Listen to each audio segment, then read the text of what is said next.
My parents tried really hard to raise me gender. Term baby is becoming more and more. Pink is for girls, blue is for boys. Apparently, buying pink is political. Buying beige is political. Buying trucks is political. Buying dolls is political. Calling your child strong is political. Calling your child beautiful is political. Even buying a baby grow somehow says something about your worldview. Wait, what? Modern parenting has become a performance, and nowhere is that more obvious than two little words: gender neutral. So, your son only wants monster truck. Your daughter has suddenly decided everything she owns must be aggressively, violently pink. I'm drowning in sequins. But you spent years carefully avoiding stereotypes. You bought the wooden toys. You never told your son he couldn't cry. You let your daughter climb trees. You deliberately mixed dolls and dinosaurs into the same toy box. Somehow I've ended up with a frilly princess and a monster truck lover who insists that pink is for girls. Oh, where did it all go wrong? Judging by the internet, yes. Apparently your child has become evidence against your politics. Except children are not political projects, they're just people. And I actually think we've accidentally turned gender-neutral parenting into another impossible parenting standard. Another identity parents feel they have to form perfectly. So, today I want to talk about something slightly different. Not how to raise gender-neutral children, but how to raise humans. Hi, I'm Jessica Kellgren-Fozard. On this channel, we talk about history, disability, LGBTQ+ life and parenting, and usually discover that humans have always been far more complicated than neat little categories allow. I'm a disabled lesbian mother raising 3 children, well, child and 2 babies, with my wife, and because of that, people assume our children are being raised in some kind of gender-neutral social experiment. They're not. They're just being raised. It's a very tiring idea. I cannot. But I've recently been having the same conversations over and over with other parents. We always dressed them very neutrally. We didn't have pink or sparkles or even skirts. And now she insists on dressing like a Disney princess every single day. We feel like awful parents. You're not. Take it from someone who has steered away from pink bows as a child and then found them later on. We went into parenting with the intention of not creating automatic boxes within our child's consciousness into which toys, clothes, or people might fit. Think about it in the sense that from a young age you're taught what a boy is and what a girl is. So you sort of build these boxes in your mind. And as you encounter something new, you must learn into which box it goes. As an adult, you can take everything out of the boxes, or you can discover something or someone new and consciously make the effort to not put them into those boxes. But the boxes are still there, just sitting in your mental attic. So we deliberately did not want to create those boxes within our child's mind. So, you raised a baby? No, we just didn't say, this is the boys section of the shop. Instead, we said, choose whatever you want to try on from anywhere in the shop. And he said, absolutely. But I've noticed something fascinating in the online conversation. The phrase gender-neutral parenting has become almost meaningless. The internet tends to divide this conversation into 2 camps. Gender-neutral parenting is ideological indoctrination. Gender-neutral parenting means pretending gender doesn't exist. But both misunderstand what most parents are actually trying to do. Part 1. Pressure of the label. Gender-neutral parenting means different things to different families because there are no strict rules and families adopt the philosophy across a wide spectrum. It's a parenting style that aims to avoid imposing gender norms or stereotypes on a child. This allows them to explore their own interests and identities without being told that certain things are for boys or for girls. This can range from simply but mindfully removing strict toy and colour stereotypes, as we did, to choosing not to tell extended friends, family and the public what the baby's sex is. As the chair of the Counselling and Higher Education Department at Northern Illinois University, Suzanne Diggs-White, explained to The Bump, this practice is designed to keep other people from placing gender-based stereotypes and expectations on a child. The approach generally breaks down into these varying levels. At the first level, we have challenging stereotype. Parents keep their child's biological sex known, but consciously avoid pushing traditional gender roles. They decorate the nursery in neutral, non-gendered colours. That doesn't mean it has to be beige. They provide a wide range of toys and clothes in a range of colours and styles, so that children can express themselves freely without being restricted by for boys or for girls labels. They can sign up for any sport they fancy, and you'll encourage that extracurricular activity,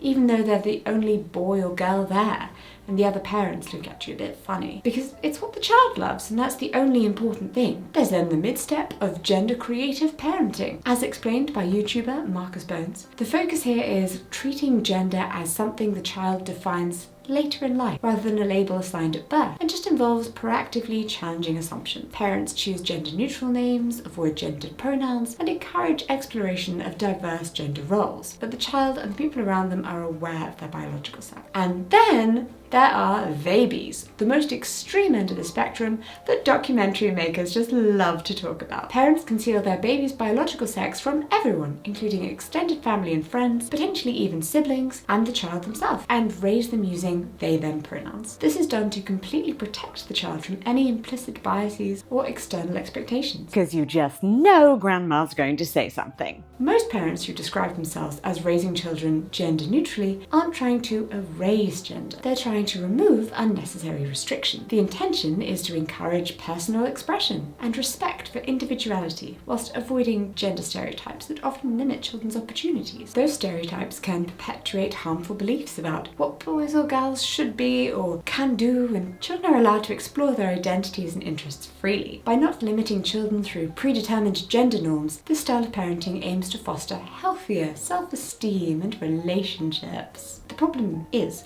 that gender neutral has become a stick to beat ourselves with, rather than a parenting tool. Why can't I do it right? I'm a bad parent. No, you're not. How do you know? Because you're worried about being one. Interestingly, a recent Australian study of parents with children aged 0 to 5 found that many parents were motivated by giving children freedom from restrictive stereotypes, but also described significant practical barriers and uncertainty about what gender-neutral parenting actually meant. Not assigning our children a gender, which is different than not assigning them a sex. Birth certificates for both children have their observed sex at birth, but socially, we use gender-neutral language until they are old enough to tell us their own preferences.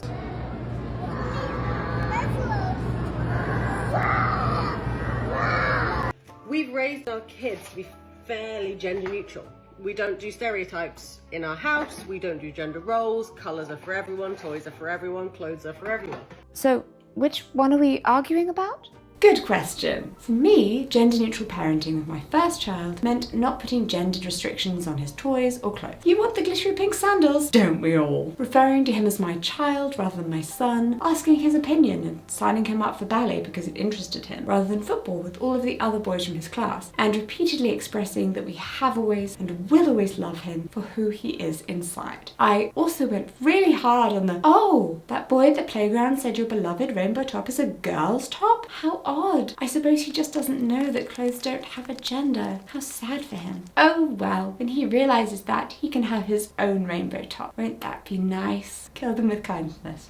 Do we live in the gay capital of the UK? Yes. Are we surrounded largely by other parents who are doing exactly the same thing? Yes. But again, most parents aren't trying to erase gender, they're just trying to avoid making gender the most important thing about their child. Does it sound odd that I am talking about this whilst looking like this? Yes, I realise. I see that. But that's kind of the point. We now have 2 daughters, and because they are twins, and we try really hard not to make their twin identity the most important thing about them, we started off by calling them the babies and have now progressed to calling them the girls.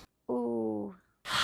Indeed. So, am I failing too? Part 2. The failed ideal. Modern parenting has become an identity. Not just something we do, something we perform. Why does buying a pink cardigan suddenly feel like you're making a political statement? Why does choosing a nursery become a referendum on your values? Why does every parenting decision seem to carry the weight of shaping an entire future human? I don't actually think this conversation starts with gender, but with something much bigger. I think we've accidentally turned parenting into a performance. Not because parents are vain, not because parents are attention-seeking, some of them are.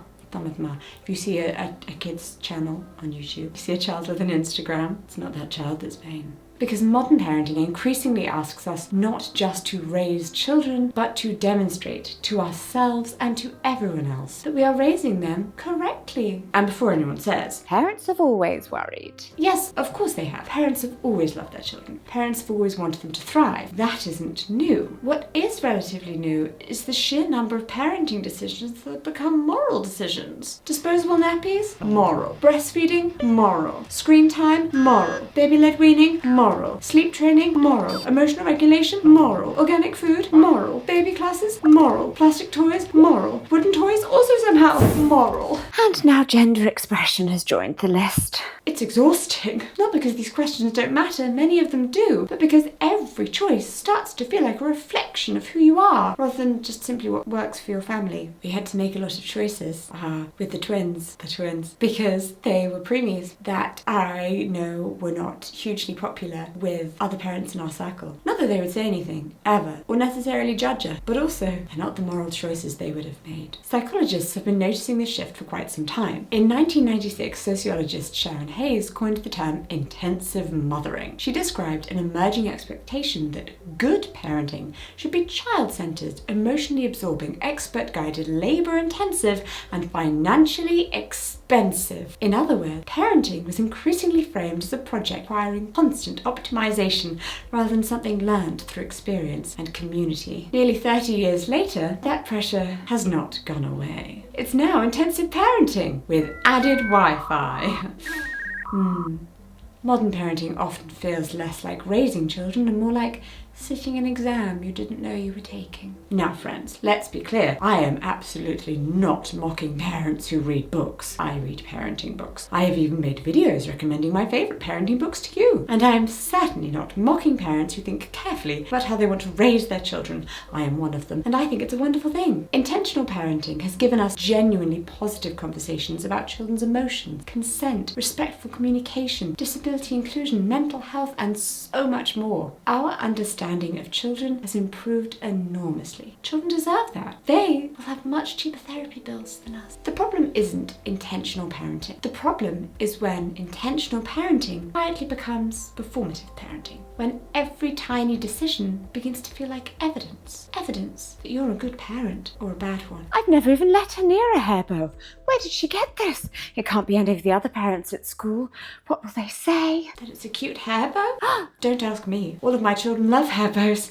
Probably because I wear them too. But it's not right. It's simply too obvious. Social media doesn't just amplify that pressure, it rewards certainty. You either become crunchy, Montessori, attachment, free range, gentle, gender neutral, whatever the Mormons call what they do, traditional. Why are there so many Mormons on Instagram? Everything becomes an identity, not simply a tool. The algorithm doesn't particularly like, here's a nuanced discussion acknowledging there are lots of different families and every child is unique. No. The algorithm prefers 5 things emotionally intelligent parents never say. 3 things that ruin your child's creativity. Everything you've been told about boys is wrong. And now also apparently, hairbows are too obvious. Because certainty spreads nuance and takes about half an hour. Lucky for us. I hope you have some nice tea, a little snack, a Diet Coke if that's more your thing. You know I have one.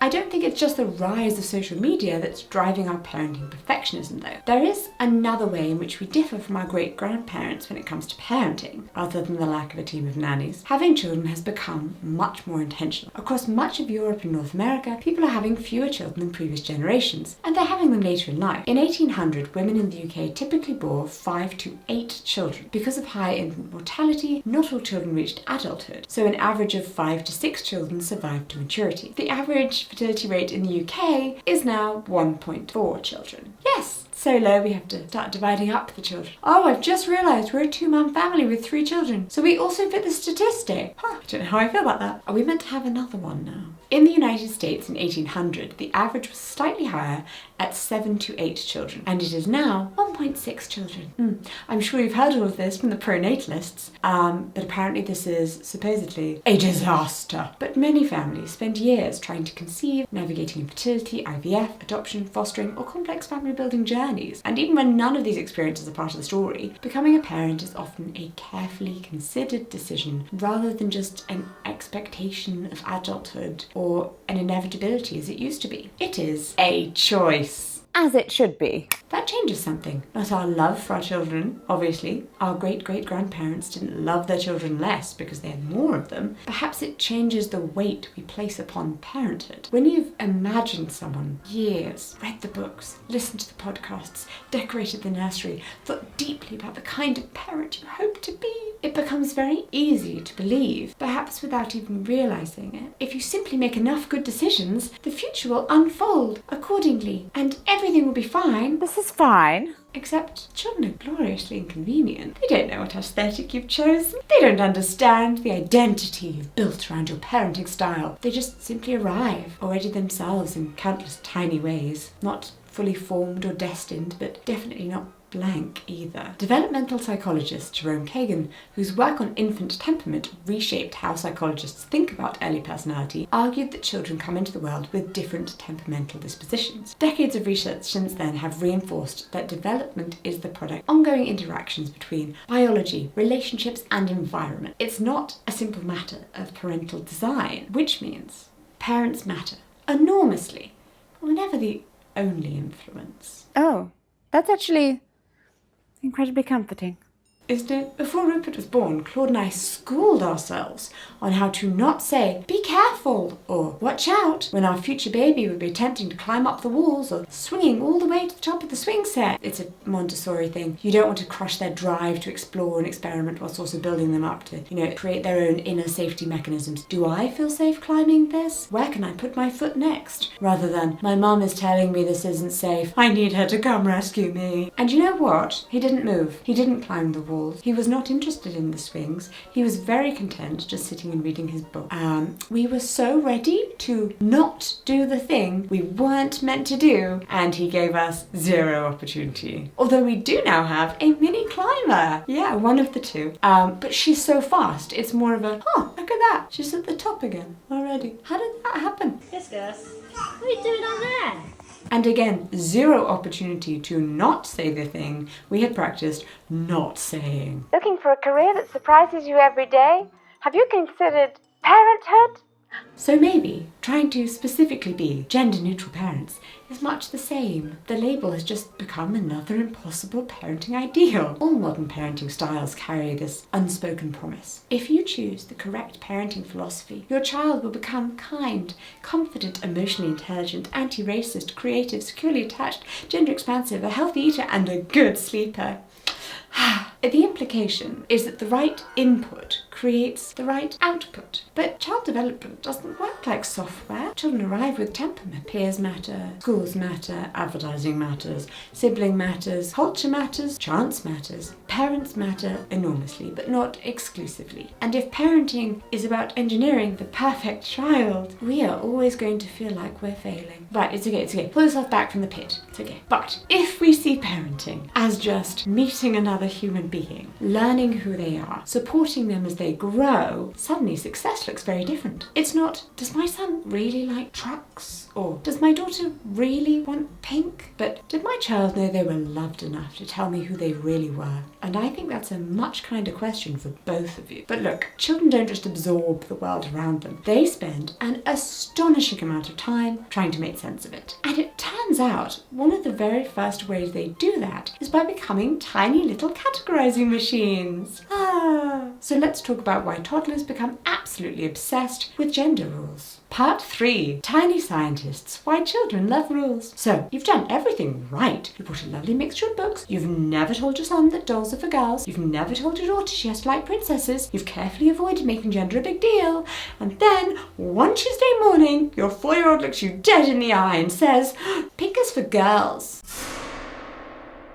I'm dead. Excuse you? Where did that come from? Have they picked it up at nursery? Is this their big cousins? Was it grandma? Was it that one episode of Peppa Pig when I had norovirus? Have I accidentally ruined everything? And before we answer any of those questions, Probably was Peppa Pig, though. I think we need to understand something really important about young children. They are constantly trying to solve an enormous puzzle. Imagine arriving in a world where absolutely everything is new. You don't know what a dog is, or a bus, or a spoon, or why some people wear glasses, or why adults disappear to work, but it's actually the room right next door to your bedroom, and you can still hear them in there, or why everyone keeps asking whether you'd like another banana, even though you very clearly found the first one on the floor. Why am I not learning? Everything is information. Everything needs organising. Everything needs a category. Developmental psychologist Jean Piaget argued that children actively build mental frameworks or schemas to organise new information. It's those boxes I was telling you about. Modern developmental psychology has refined many of Piaget's ideas, but that central insight has endured. Children aren't passive recipients of knowledge. They're constantly constructing understanding by looking for patterns in the world around them. In other words, toddlers are tiny scientists, and unfortunately, they are scientists with very little data. Once they notice a pattern, they'll often become very committed to it. You'll know this if you've ever been corrected by a 3-year-old. No, Mama, my top isn't orange, it's peach. Or No, dinosaurs were real, not are real. Or my personal favourite, a toddler confidently explaining something that is objectively, spectacularly incorrect, and yet completely logical based on the tiny amount of information they've gathered so far. All bald men are called Tom. My teacher and my friend's dad are both bald and both called Tom. Therefore, all balds are Tom and all Toms are bald. Gender works much the same way. Children notice patterns. Some people have long hair, some people have short hair. Some people wear dresses, some people don't. Some people are called he, some people are called she. And half of my class has pink pegs, and half of them have blue. They're looking for rules. Not because they're trying to be restrictive, but because rules make the world feel understandable and a bit safer when you're really tiny. Psychologist Sandra's gender schema theory supports this, suggesting that children actively build mental frameworks about gender from the culture around them, sorting information into categories that just help them to make sense of the social world. Those schemas emerge through interaction with the wider environment, not simply through parental instruction. Children don't simply copy adults word for word. They notice patterns, test ideas, and sort experiences into categories that help them to understand the social world. Bem's book, The Lenses of Gender, Transforming the Debate on Sexual Inequality, identifies 3 recurring cultural lenses. Androcentrism,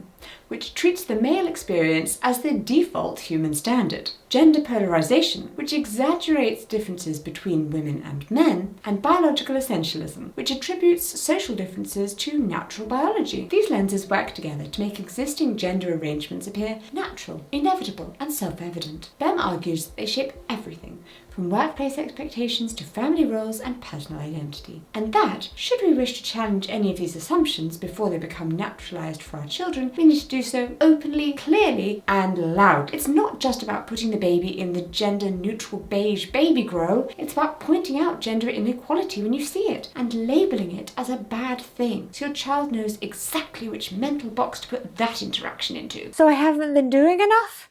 God, I knew I was failing as a mother. No, and honey, you should really talk to a professional about those feelings. Neither Sandra Bem nor I are blaming you for social reality. That's ridiculous. Gender inequality is not merely a result of individual prejudice or one parent's failings. Entire social systems reproduce gendered expectations and power relations. The important thing is this: schemas aren't prisons, they're drafts. Young children often create very rigid rules precisely because they're still learning. As they grow, meet more people, read more books, go to more birthday parties, watch more television, encounter more exceptions, those rules become more flexible. The categories stretch. The world gets bigger. Your 4-year-old insisting that pink is for girls isn't evidence that you failed as a parent. It's actually an invitation to respond. Well, actually, The goal isn't to make girls play with trucks, it's to make it clear that if she wants trucks, great. If she wants dolls, also great. If she wants both, fantastic. oh, well, if she changes daily, welcome to toddlerhood. But I actually had one of these moments recently. So Rupert has always been a lover of pink, sparkles, ballet and little princess dolls. It has always felt like my role as a parent to protect that, to not allow other children or adults make him think that any of those things are not for him, that they are for girls and that it's wrong that he should like those things. Those are just things for people who like those things. There's no gender attached to clothes and toys. But he's recently built this really lovely group of friends who happen to be boys. And he's become interested more in some of their toys and activities. Pokemon, Playmobil Nights, Ninja Lego. And what surprised me wasn't Rupert, it was me. I was shocked that my son was choosing stereotypical boy toys. This tiny voice in the back of my head said, have I done something wrong? And I had to stop myself, because wrong according to whom? I had spent all of this time telling him that clothes and toys have no gender, and that has to go for all clothes and all toys. I realised I had become attached to an outcome. If my goal really is for my children to become themselves, then surely I can't only celebrate that journey when it leads somewhere unexpected. Otherwise, I'm not actually giving them freedom. I'm just quietly hoping they choose the version of freedom I personally find the most satisfying. And that was a humbling realisation. He has some good cards, though. He hasn't stopped loving ballet and sparkles, he's just broadened his horizons, and I should do the same. I think this is something many progressive parents quietly experience, but don't often admit out loud. We've spent years challenging restrictive gender stereotypes. Quite rightly. We've celebrated boys who love ballet and girls who love engineering, children who don't fit neat little boxes. And that is really important. But sometimes, without even noticing, we begin to see stereotype breaking itself as the desirable outcome. So when our son adores diggers, or our daughter wants absolutely everything she owns to be bright pink, we feel this tiny flicker of disappointment. Not because of what our child has done, but because we worry it says something about us, about our politics, about our parenting, about whether we've somehow failed. And I don't think that's fair. Not to parents, and certainly not to children. Our children aren't empty hard drives waiting to receive perfect parenting. And they aren't performing our values, they're just discovering themselves. And that discovery is rarely neat. One week, they'll be obsessed with dinosaurs. The next week, fire engines. Then ballet, then worms, then the colour purple, then absolutely refusing to wear socks because apparently socks are oppressive now. Childhood is wonderfully experimental, messy, contradictory, and full of phrases. Some last a week, some last a lifetime. Our job isn't to know which is which. Our job is to support and stay curious alongside them. You are definitely not bringing those worms into the house. I am very supportive of your scientific dreams, darling, but that is a step too far. And I think that's where the phrase gender-neutral parenting sometimes lets us down, because it sounds as though the goal is neutrality, as though we're aiming for the absence of gender. But I don't think that's actually what most people want. I don't want all of my children to be at the neutral point of the gender dial. I just want them to feel free to move that dial wherever they please. I am quite clearly not in the centre. Freedom means my child might grow into someone gloriously gender non-conforming. It also means they might liken things our culture currently associates with their own gender. Neither outcome proves anything, except that they felt supported enough to become themselves. Nobody gets to control every variable. Your politics are not just proven because your son loves diggers. And your daughter is depressed because she loves glitter, believe me. Agency matters. Choice matters. But children don't explore the world in isolation.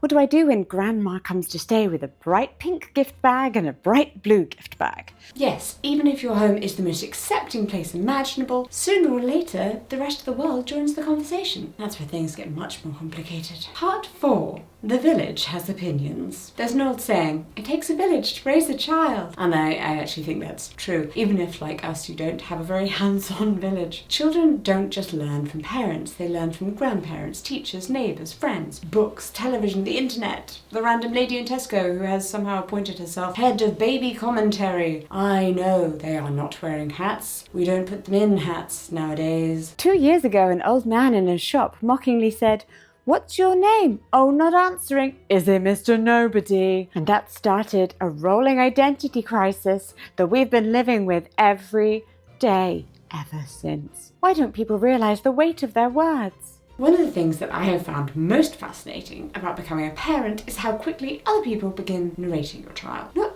asking who they are, not waiting to see who they become, just narrating. This one's going to be trouble. She's such a flirt. He's definitely going to be sporty. Oh, she's the clever one. That's your dramatic child. They're usually trying to connect. I mean, they're making conversation, they're expressing affection, but they're also doing something else. They're writing the opening chapter of someone else's story. Gender-neutral parenting is relatively easy inside your own home, but more challenging when you step outside. It's interesting how often we heard the words brother, son, and boy after we added twin girls to the family. People were quick to make a differentiation between them when we had always used the words child and sibling. And I don't think this only happens with gender. It happens with disability, race, class, and even personality. Human beings seem to have this irresistible urge to look at tiny children and just immediately begin predicting who they're going to become, as though toddlers are fortune cookies. Oh, what an adorable future accountant. Except they're not. They're people, and people have a habit of surprising us. Studies by researchers, including Lise Eliot, argue that many behavioural differences between boys and girls are amplified by socialisation rather than fixed biological destiny, as adults often unconsciously reinforce gendered play, even when they believe they're treating children equally. In Pink Brain, Blue Brain, How Small Differences Grow into Troublesome Gaps and What We Can Do About It, Eliot examines research on sex differences in children's brain development and finds that many observed differences between boys and girls arise from the interaction of small biological differences with powerful environmental and cultural influences, rather than from fundamentally different brains. Through examining studies on neuroscience, developmental psychology, and neuroplasticity, Eliot contends that infant brains are highly adaptable. She argues that while some average biological differences exist at birth, they're generally modest, and parents, teachers, peers, and social expectations often magnify them over time. Yes, boys do generally perform better in GCSE physics than girls. No, that tiny baby is probably not inherently better at physics. I mean, unless they're a genius baby, in which case, well done you.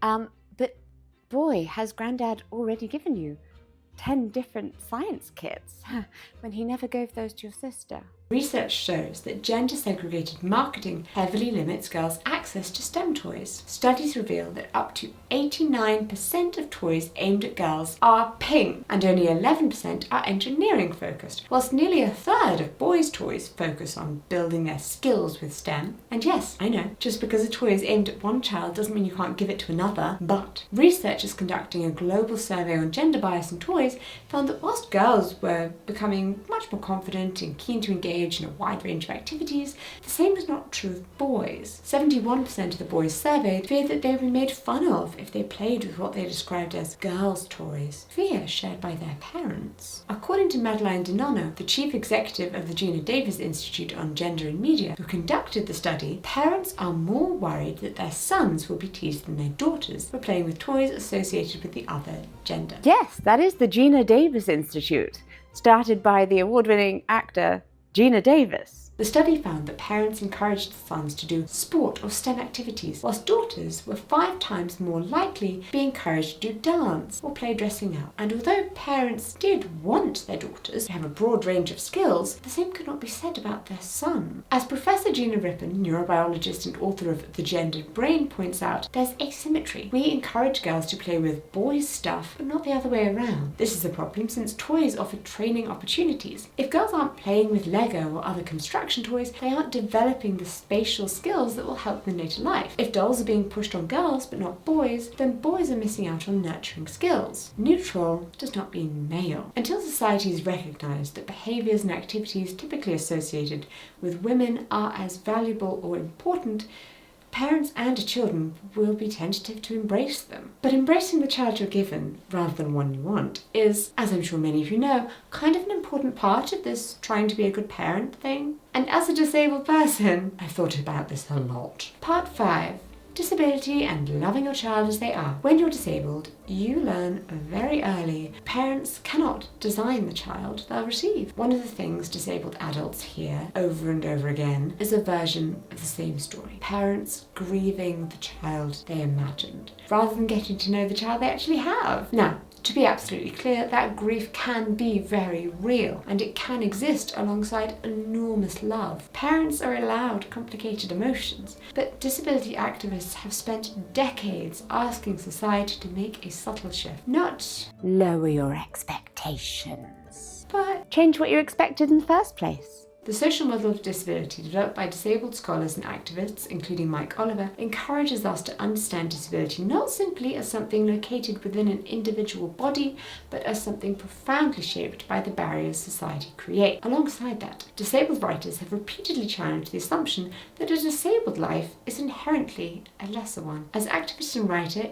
Clare put it, "I want a world where disability is welcomed, where disability is valued." As disabled people, we have spent years arguing something society often forgets. Love your child as they are, not as you imagined them. That's true if your child is disabled. It's true if they're queer. It's true if they're trans. It's true if they're autistic. It's true if they adore football. It's true if they adore ballet. It's true if they become someone you never predicted. You're a Tory? Because none of us knows who our child will become. Not really. We don't even know what they'll look like. Although a shocking number of you are running your baby's photos through AI to find out. Stop it. Put the AI down. It is not your friend. Disabled people have been asking society to stop mourning the child they imagined and start loving the child they actually have. We don't know if they'll love Shakespeare, or football, or insects, or engineering. We don't know whether they'll be shy or loud, whether they'll become disabled, whether they will be straight, gay, bisexual, transgender, or just absolutely uninterested in any of the above and know you are not getting grandchildren anytime soon. Please stop asking. We simply don't know. And I think that's one of the most beautiful and terrifying things about becoming a parent. You're not meeting a project, you're meeting a mystery. I have identical twins, so my everyday is a real-life science experiment. It is fun. They share the same DNA and are being brought up in the same house by the same parents, but are incredibly different people with different abilities and personalities. They're even having really distinctive laughs. And we have to try really hard when people ask us about them to not say, this is the sociable one or this is the active one, because really each week they change. I don't want to put them into boxes. They take turns being the dominant twin depending on the situation, which brings me back to gender and irony, because sometimes in our very understandable desire to avoid putting children into boxes, we accidentally create a new box. The little girl who isn't supposed to like pink or princesses or care about dresses. The one who is supposed to show how wonderfully stereotype-free our family is. That's still a script. It's just written in a different font. Your child's favourite colour doesn't have to carry the weight of an entire ideological debate. It's just their favourite colour this week. Sociologist Raewyn Connell argued in Gender, a World Perspective, that gender isn't just something individuals possess, it's something societies organise through everyday institutions, relationships and expectations. Families exist within a wider web of cultural messages. It's okay. If you're trying to raise your child thoughtfully, you've spent years building an accepting home, and then grandma says, boys don't cry, or the supermarket cashier says, what a sweet little princess, or nursery lines everyone up into boys and girls. It's okay. It doesn't mean you failed. It means your child just lives in a society like you do. I don't know, let's all take some deep breaths before we yell at grandma. Back to that whole village thing though. So I'm in England where children have to wear school uniform to go to school, and the girls can wear trousers or skirts, but she only ever wants to wear skirts because all of her friends are wearing skirts. Is it okay that she's wearing skirts and never trousers? As a fellow never trouser, yes, of course, just buy some warm tights for the winter. The goal was never to create the one perfectly gender-neutral home untouched by culture, because that's impossible. Children need villages. They benefit from relationships with people who think differently. Sometimes they will hear ideas you disagree with. Sometimes they will come home repeating something that makes you sigh internally, or makes you gasp and bring out the encyclopedia so you can spend the next hour correcting that assumption. Woof. The question isn't, how do I stop the world from influencing my child? The question is, how do I become the place they return to when they're making sense of it? Eventually your child will not remember every conversation they had in the supermarket. So many intense conversations. Or every slightly awkward comment from Great Aunt Margaret. What they'll remember is where the home felt like the place where they could safely ask questions, where changing their mind was allowed, where curiosity wasn't punished, and where they didn't have to earn love by performing the right version of themselves. Whether that version was traditionally masculine, traditionally feminine, entirely their own, or just still unfolding. My child's preferences are not a report card on my values. My child's behaviour is not a reflection on my parenting. Leaves us with an awkward question. If our job isn't to control who our children become, then exactly what is our job? I think the answer has surprisingly little to do with gender and almost everything to do with character. Part 6. Raising humans first. I think one of the most useful shifts we can make is, rather than focusing on identity and trying to eliminate gender, move to cultivating character instead. Swap. You're so sweet. 4. That was a very thoughtful thing to do. Swap. Good girl. 4. You worked really hard. You should feel proud of yourself. Swap. What a brave boy. 4. I saw how nervous you were, but you kept going even though it was difficult. One describes who the child is, the other notices what they choose to do. Now, it's not about policing language. Please don't leave this video thinking, Jessica says I can never call my daughter beautiful again. That would mean I have spectacularly failed to convey the point. I absolutely tell my children they are gorgeous. They are gorgeous. Beauty exists. Strength exists. Gender exists. Children notice all of these things. The goal isn't pretending that they don't. The goal is making sure those things aren't the only mirrors we hand our children. Developmental psychologist Dweck's research on mindset suggests that children benefit when adults praise effort, strategies, and persistence, rather than treating desirable qualities as fixed traits. The strongest evidence comes from learning and achievement, rather than parenting specifically, but the broader principle is helpful. Children often flourish when they see growth as something they can actively participate in. In other words, we don't want children thinking, I'm the clever one. or, I'm the sporty one. or, I'm the pretty one. because what happens the first time they're not? Instead, we can notice choices. You kept going. You noticed someone was left out. You asked a really thoughtful question. That must have taken patience. Thank you for helping your sister. Curiosity, honesty, kindness, accountability, creativity, and persistence. These are qualities that belong to every human being, regardless of gender. I also think we can become a little more comfortable with saying, I don't know yet. Parents are often expected to have answers. What does this toy mean? What does this hairstyle mean? What does this phase mean? Sometimes it doesn't mean anything. Sometimes it's just, Tuesday. Human beings are astonishingly good at creating stories, but sometimes a truck is just a truck. If there's one thing becoming a parent has taught me, it's that love is much less about prediction than attention. Paying attention to who your child is becoming instead of who you expected them to become. It's listening, adjusting, apologising when necessary, changing your mind, and growing alongside them. I really don't feel like a fully cooked adult most of the time. I found myself thinking more about disability more and more whilst kind of making this video, because long before I became a parent, disability taught me life doesn't always ask permission before surprising us. Bodies surprise us. Children definitely surprise us. So maybe the question isn't, Can I prevent every surprise? the question is, Will the people I love know that they never have to hide those surprises from me, no matter what they might be? that feels like a much more worthwhile parenting goal. I don't think the opposite of rigid gender roles is beige gender neutrality. I think it's safety to explore, to change, to become someone your parents never imagined, without ever wondering whether they'll still recognise you or love you. Children don't need parents who perfectly resist every stereotype.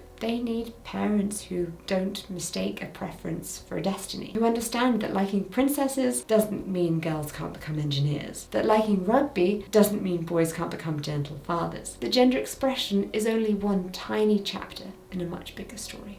As a parent, I'm not trying to raise a miniature version of myself, even if I am succeeding partially in that. Instead, I am just enjoying the privilege of watching 3 little humans become themselves, and long after they have forgotten which toys they played with or which colour they insisted on wearing every single day, I hope they'll remember something much more important, that home was the place where they never had to earn love by becoming the right kind of person, only the truest version of themselves. Thank you so much for watching this video. Would you like to see a follow-on video about how many toys now coded as for boys or for girls have shifted categories over time? If so, let me know in the comments below. If you've managed to make it all the way to the end of this video, I'm shocked. It's a long one. I'm impressed with you. Congratulations. Good job. Leave a pink bow in the comments so I know who made it. Thank you so much to the fantastic members of my Kellgren-Fozard club, which is a membership club here on YouTube. You can join it by clicking the